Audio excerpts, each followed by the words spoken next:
Hi guys, the Jazzy Nerd here, and man do I have some explaining to do. I have sat down and attempted to record the final boss of Liliana's campaign 3 times before this, and as you can see I actually won on at least one of those attempts, but none of them recorded. Well, 2 of them just flat out didn't record. First time I ran out of storage space, the second time my computer shut down in the middle of the video to make updates. Not the first time that's happened. The third time, I got the video fully recorded and I was really happy. And then I went to listen to it and there wasn't any audio. I had somehow inadvertently screwed up my audio settings, so the audio recording device was completely the wrong thing. I got Mitch to help me fix that. He said that that probably had something to do with me inadvertently plugging my earbuds into the microphone jack on my computer, which I suppose I could have done because the two are kind of right next to each other. Either way, regardless of how it happened and it screwed me over. But we fixed it now. And, well, let me just say that the fact that this happened during what may be the hardest battle in the entire Origins campaign of this game made me really, really, really upset. When my computer shut down in the middle of that one attempt, I screamed. I was so mad. But, I mean, all my problems are fixed now. I triple checked my audio settings if we're sitting down to record this. I have plenty of storage space. And I also double checked if we needed to make updates. So all of that is good. This video will not be interrupted by anything. I'm crossing my fingers.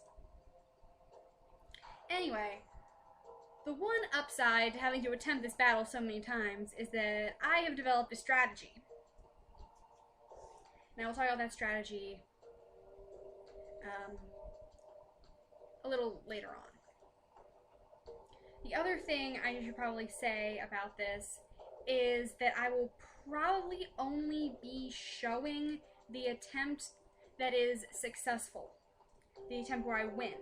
Because something I've noticed is that in most of my attempts at this battle and all of my recent ones, I either lose embarrassingly or I win fantastically. I don't want to show you guys my embarrassing losses. So I'll only be showing you the attempt that is successful, but I'll also probably have to show you other stuff when I'm explaining, like when I'm talking about lore, because I'll be talking about some lore here, and I'll also be sharing my strategy.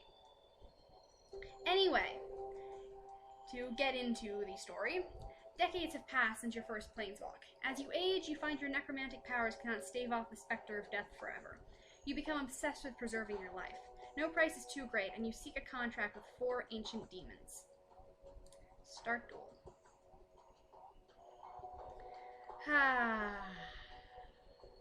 Demons. Anyway, so little trivia lore-related tidbit. You know who acted kind of as Liliana's intermediary when she was getting this meeting with the demons? Any guesses? Any guesses at all? Yeah, it was Nicol Bolas. And, actually, I'm starting to think that's not worth sharing.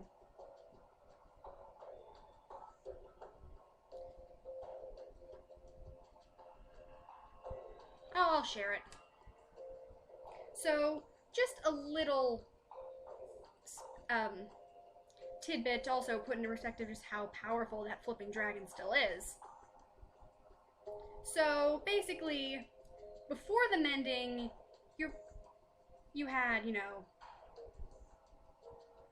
your regular mages who had a certain amount of power, then you had your planeswalkers who were ridiculously powerful, theoretically immortal, and borderline gods.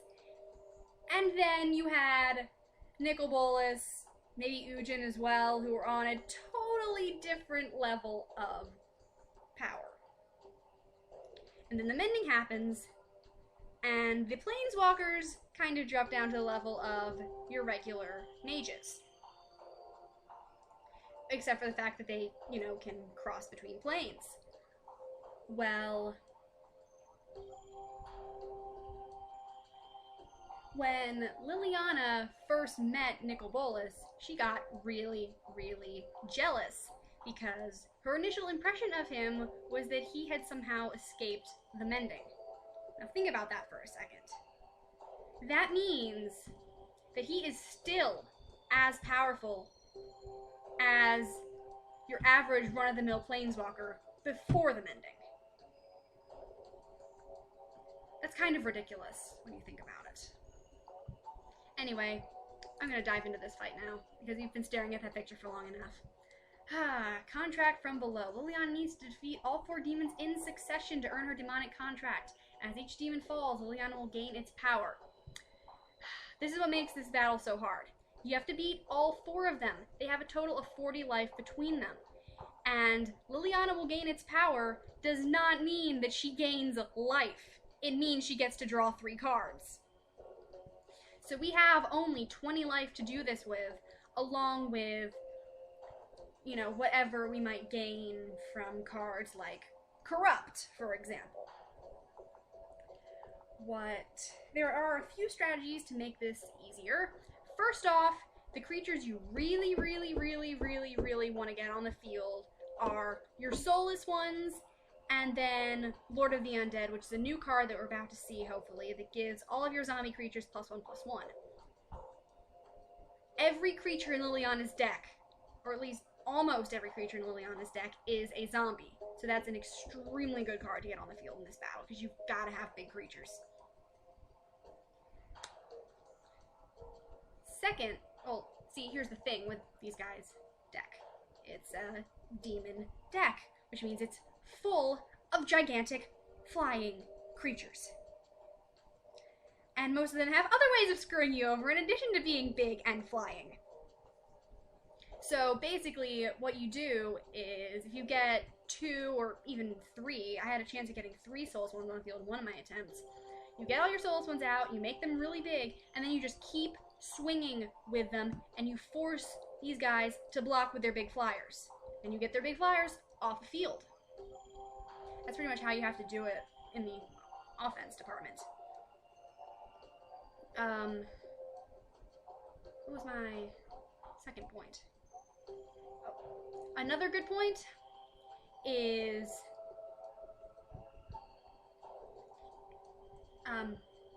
okay. Oh, Death Touch. They have creatures with Death Touch in their deck. Death Touch, which I don't think we've seen yet, basically says, you know what, I'm going to jump off the screen. Death Touch basically says any amount of damage this creature does to another creature is enough to kill it. And that means that he's got a 1/1 Death Touch on his side of the field. We've got a 10/10 Soulless one. That's not going to make any difference if our Soulless one gets blocked by the Death Touch creature. Now, fortunately, he's got 2 different creatures with Death Touch. One is a 1/1, which can be easily handled with chump blockers like Shambling Goblin, Black Cat, Butcher Ghoul, etc. The other Death Touch creature he has, though, is a 5/5. And once he gets that thing on the field, the only way you're going to get rid of it is with a Cruel Revival, or a Bone Splinters, or anything else that says destroy target creature on it. So which brings me into... So basically, what I'm getting at is, you need your chump blockers. The Shambling Goblin can deal with 2 of his 1/1 Death Touch creatures in a single round. The next thing I'm getting at is that your Cruel Revivals and your Bone Splinters are going to be your best friends in this, because you've got to have removal. It's the only way you're going to deal with his demon creatures. It's the only way. And then, I think my final point is... Corrupt is the best card in this deck for this fight. Because we have to defeat 4 enemies in succession. That means it's going to be a very long fight. That means we're going to get a lot of land on the field. And that means Corrupt is going to do a crap ton of damage. Every time. Oh, one last point I forgot. Is that you want to beat the first demon as quickly as possible, because that draw 3 can save your butt. Anyway, to finally stop talking and get into the match, we have 2 lands, 2 Shambling Goblins, 2 Cruel Revivals, and a Rise from the Grave. I actually kind of like this hand. You've got, you know, 2 turn 1s, and I was just talking about the importance of chump blockers. So, we're going to keep. Play down a land, play down a goblin.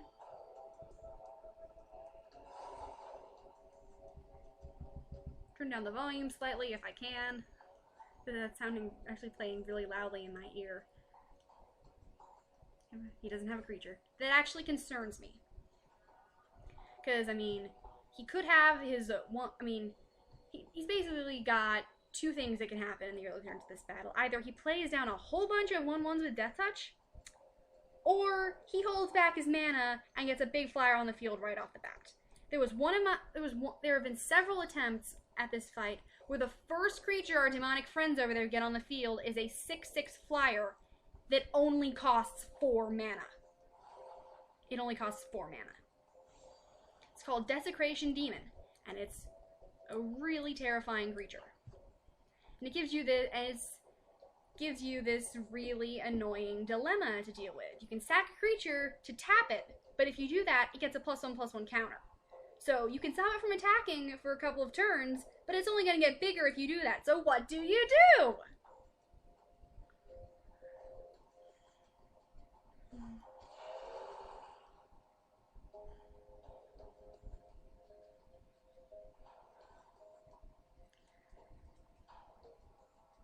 Oh no. Second main. Please have a creature on second main. He doesn't have a creature. He's got more mana, though. This is concerning me. Yeah, I know. That's... Even after playing this, you know it's scary when the fact that my opponent doesn't have a creature scares me. I don't have anything else I can do, but I did just get done talking about how important it is to take this guy down quickly. So I'm going to swing with both.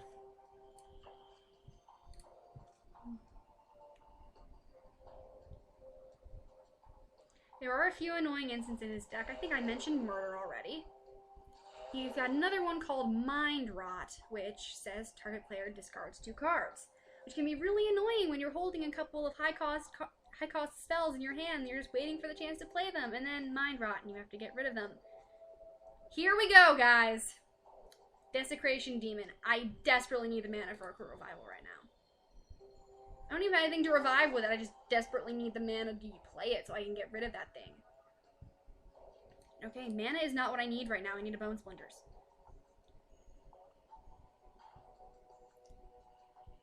Do not sacrifice a creature.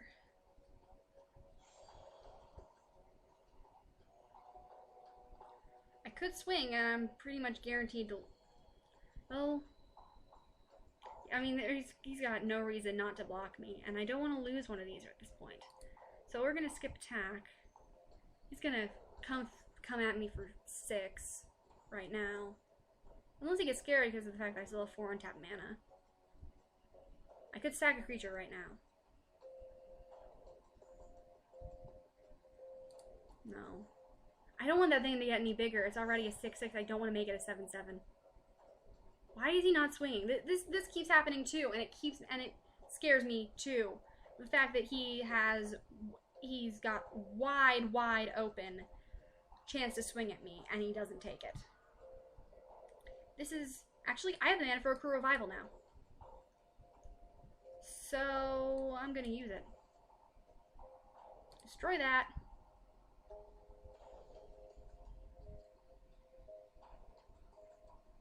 Crap, I wasted it.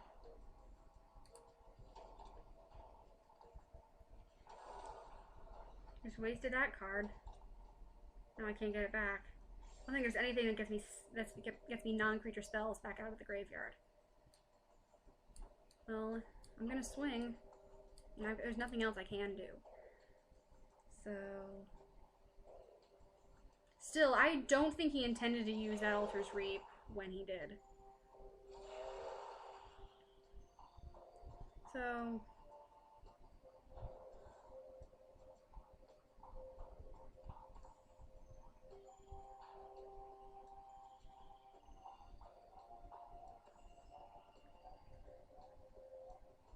Crap wads! This is the 5/5 Death Touch I was talking about. Harvester of Souls.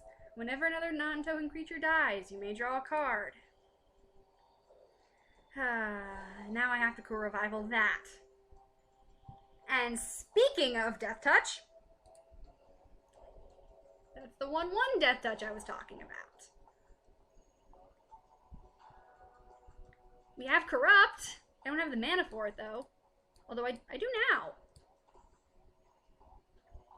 We could cast it right now if I want to gain 6 life. I could kill that thing.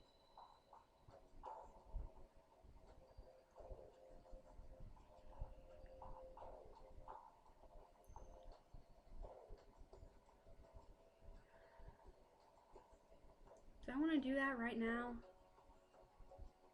Yeah, I think I do. Corrupt. Destroy that. Gain 6 life. Life gain is always nice. Now we've got at least one more Corrupt in the deck. So I'm going to swing with both. If he blocks, we'll kill his Death Touch. So...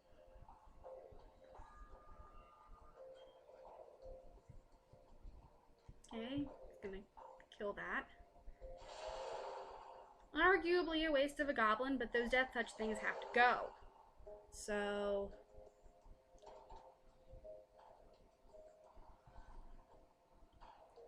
okay, I don't feel so badly behind in the mana. He's got 8, I've got 6. Okay, now he's got 9. How many of those charcoal diamonds do you have? Because that was all he had? We could rise from the grave. What has he got in here? We could get the Desecration Demon. We could get the Death Touch. Honestly though, at this juncture I think I need the flyer. So we could rise from the grave. Give me that. Confirm. I don't have to pay for it! Okay, it does have Summoning Sickness. For some reason I don't want to attack. I'm not gonna bother with the attack step right now. I really need my Soulless ones, and which means I really need the draw 3. He has nothing to play? Oh my gosh, I feel sorry for the guy. We have another Rise from the Grave.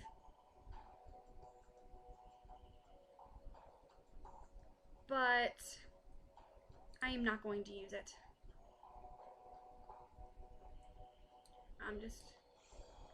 I am just going to swing with my flyer. I just realized that could have been a bad decision. Okay, he doesn't have a murder.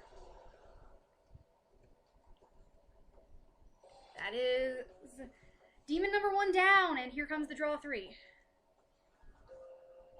We get a leech-ridden swamp, which would be nice. We got a butcher ghoul, so another chump blocker.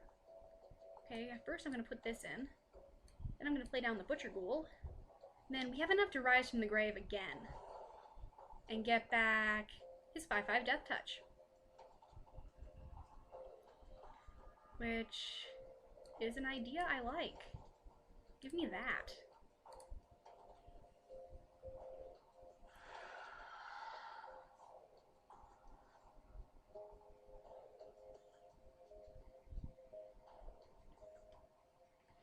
Okay.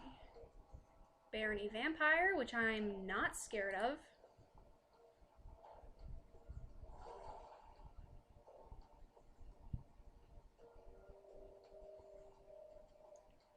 And Death Touch. Woo! I got 2 chump blockers to deal with that. Not concerned. Laying down another mana. And going to the attack step. He's got nothing he can swing with. He's going to second main. Playing in Child of the Night, which has lifelink.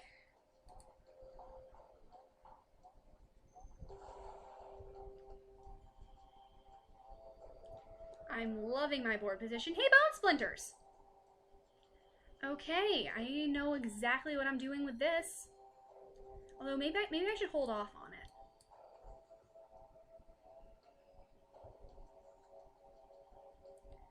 I could do some serious removal, and I could get back... I've only actually got the one creature in my graveyard. So...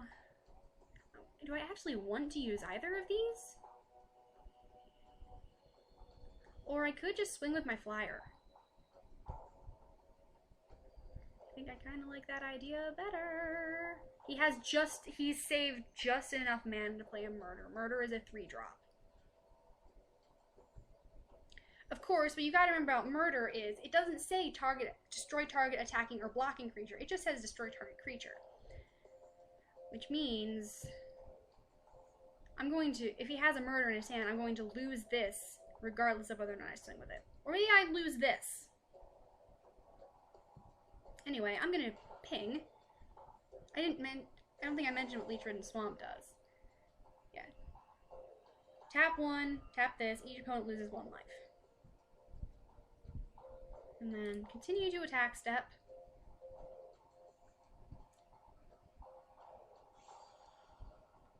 I'm gonna swing with both the guys I stole from him. So if he's only got enough for 1 murder, so something's going to get through.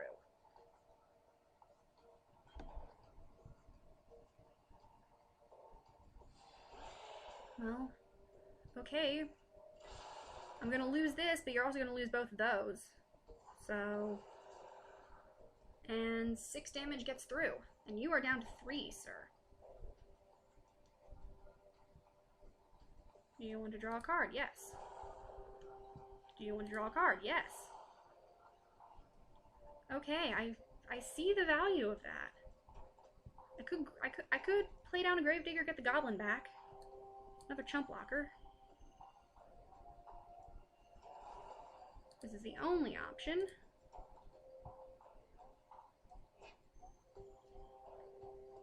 And then I could play this down, which I'm going to do.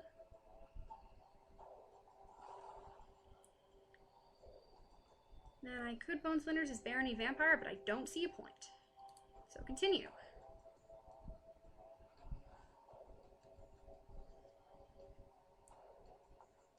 He's playing an Altar's Reap, so he's going to sack that to draw 2. And immediately play down another one! How's that for deja vu? I suppose that's not really deja vu. Let's see. Skipping second main, so he's got nothing else to play. And we get a soulless one. He does have 4 mana. Hold on. Okay, I'm going to start by pinging. Because that's damage that cannot be stopped. He doesn't have anything that there are cards that say destroy target land. I'm positive he doesn't have any of them in his deck. Okay, I'm going to play down the soulless one. I don't think murder can be used as a counter spell, so this thing is guaranteed to get on the field. And then I am whoops, we're in main. I'm just going to swing with my flyer, confirm attack. He's got a murder. I'll probably regret that decision, but he doesn't have a murder. So that's 2 down. I feel like this is going really well.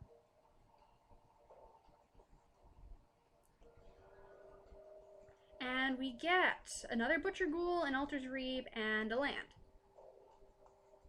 So play down a land. Play down a Butcher Ghoul. And check out my board position. This is what always happens to me in this battle if I'm playing well. I get crazy good board position. Look at how many creatures I've got compared to his 1. Okay, we are second main. I've already attacked. I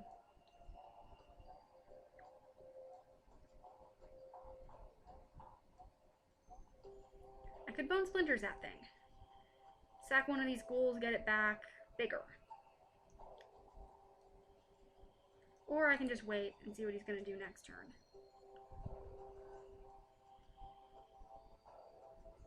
He has 10 mana. You need to remember that. He's got 10 mana. Make it 11.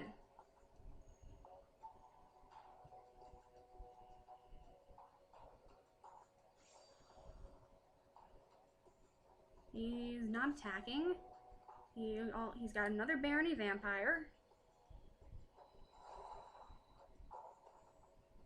He's got a Child of the Night with lifelink. Come on, where are the demons? Still not here. Okay, I've got... Okay.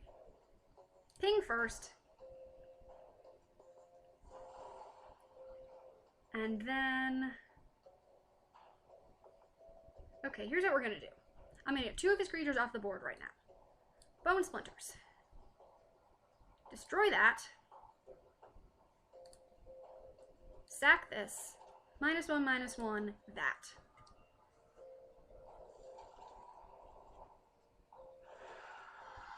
Okay, that was a fun turn. And then play down another flyer. And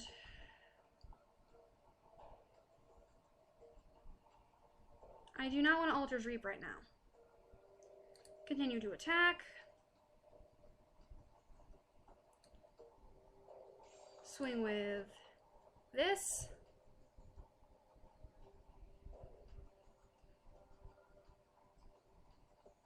And swing with not that. I want to see if I can entice him to block the goblin.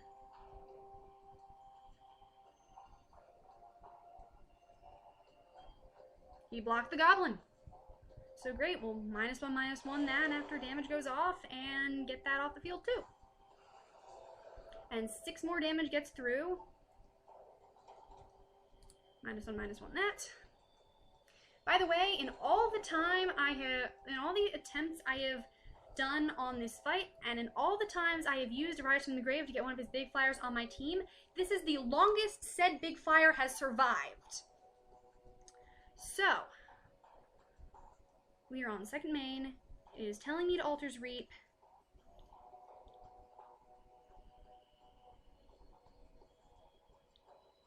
I'm going to do it on his turn.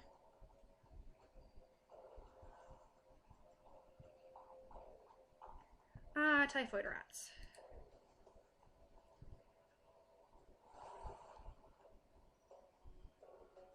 Okay, hold the phone. Stop timer. Altar's Reap. Sack this.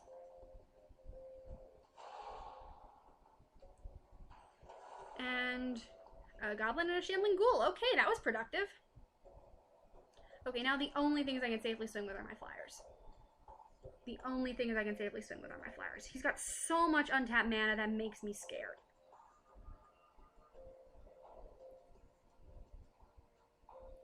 That makes me scared. Okay, well, first thing we can do is ping again. We can Revival as Death Touch.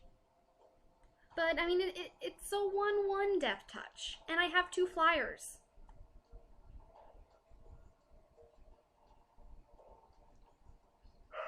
So, we're going to play down a Goblin. Play down a Ghoul.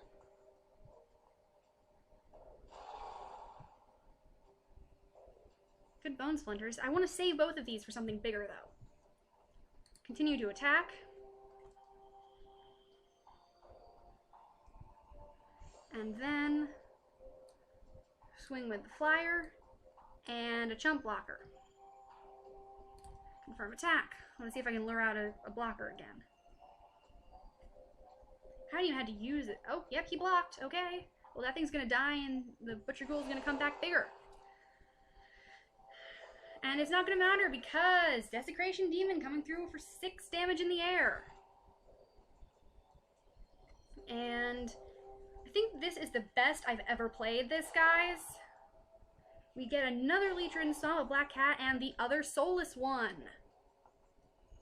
Okay, I'll play that down.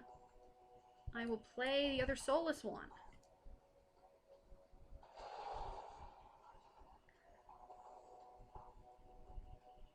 Murder on the flyer, right? Not on the flyer. Now that I'm glad we kept the Cruel Revival. He didn't do it on the flyer. I am surprised. Every other time he's played a murder, he's put it on one of my flying creatures. Okay, we have 10 mana. Corrupt could be very nice right now. Okay, I'm gonna ping. I'm going to ping again.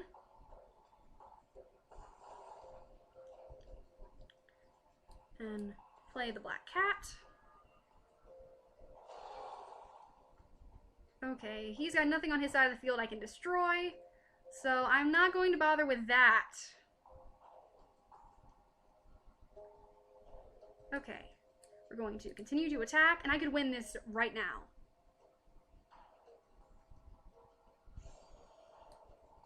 Swing with the flyer, swing with the soulless one. Confirm. We're about to not even need that Lord of the Undead.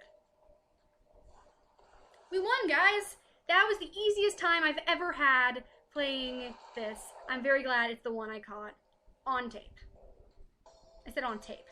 Not on tape. This is not the 90s. On film!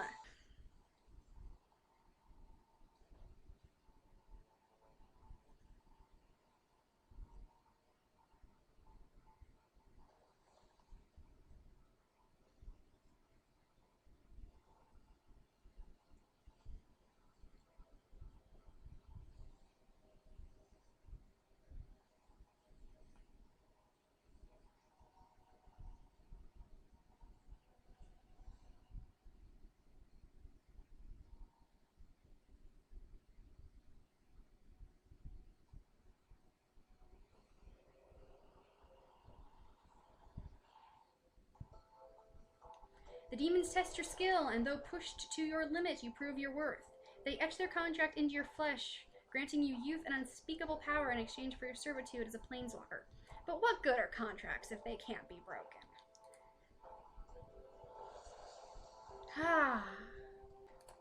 That is that taken care of. We beat Liliana's story. Woo woo! Oh my gosh, this has taken me so long to do. In the next episode, we will be starting on Chandra's story, and I can tell you honestly that that will be tomorrow because I'm very excited to finally get into Red. If you enjoyed this episode in any capacity, head over to my YouTube channel, The Jazzy Nerd. Check out some of my other videos. If you enjoyed those, hit the subscribe button down below because it is a big help. I get to keep making awesome videos like this. Anyway, I'll see you guys back here tomorrow, as I've already said. Until then, stay jazzy.